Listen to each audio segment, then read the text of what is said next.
I was waiting for the subway. Suddenly, I heard a roar coming from deep inside the tracks. People looked toward the sound. As the unknown creature got closer, the rocks began floating in midair. I was scared and prepared to escape, but it was already too late. The eyes of anyone who saw the unknown creature were the first to mutate. The crowd silently moved forward. The train kept blasting its horn as a warning, but instead of moving out of the way, the people calmly kept walking forward. I could only desperately push the people around me away. That was how I managed to avoid the impact at the last second. The subway station, which had been packed with people just moments ago, suddenly had only me left. When I ran out onto the street, everything was already in complete chaos. I quickly ran into the school. I found the teacher dead on the podium. I quickly found my daughter and fled with her. I covered my daughter's head with my jacket. Before long, I successfully reunited with my wife. Seeing that her whole family was safe, my wife was overjoyed. But just as she was about to go get the car,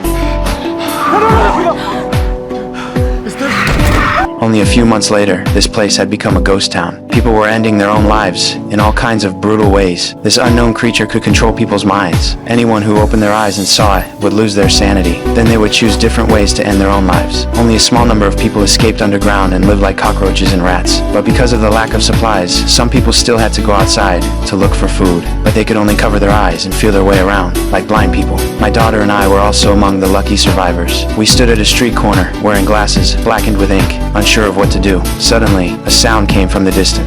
It turned out to be survivors who had come out to look for supplies. They used a small cart to lead the way, with a long rope trailing behind them. They used this method to keep track of their location in case they got lost after going outside. I quietly greeted the people across from me. I hoped they could spare us some food, but the men directly refused me. Surviving in this post-apocalyptic world was not easy. They didn't want to be heroes. Of course, I understood the rules of survival in this world, but for my daughter, I offered to trade a generator for food. When I saw them stop, I told them I had found several generators in a tall building. We had been living in darkness for a long time. We desperately wanted to turn on a light. Just as everyone was hesitating, a gust of wind suddenly blew up behind us. No one dared to stay outside for long, so they decided to take me back with them first. Following the rope they had left behind, we returned to a house. It wasn't until we entered the house that everyone dared to take off their blindfolds. I discovered that this place was a bus station. More than a dozen survivors had gathered there. They shared the little food they had. A man who had been blind since birth told everyone, the most terrifying thing in the apocalypse wasn't the lack of resources, but the twisted nature of humanity. There was now